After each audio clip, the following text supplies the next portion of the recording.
Intel Extreme Tuning Utility is another application that have caused Davinci Resolve Studio 18 to stop or slow down rendering considerably.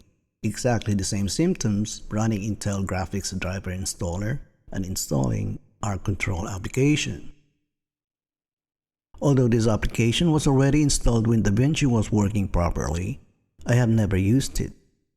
So after installing Intel's latest graphics driver and fixing the rendering issue, I was ready to optimize my system. Running Intel's Extreme Tuning Utility, particularly Speed Optimizer and Benchmarking, have caused the same rendering issue, and when this happens, your only recourse is to completely uninstall and reinstall Davinci Resolve Studio 18, which would be a complete disaster if you already have created hundreds of videos and man-hours, unless you have a better solution.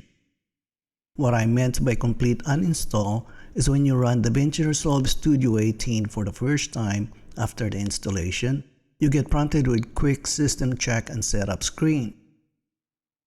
When you uninstall Davinci Resolve 18 only from the control panel, you may not get prompted with this screen and go straight to the new project screen, and in my experience, it did not fix my rendering issue.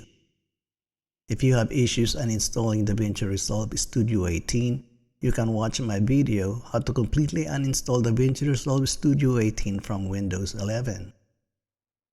This video, like most of my videos, have information or instructions on the screen, and all you have to do is read them.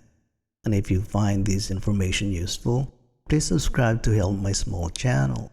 Thanks.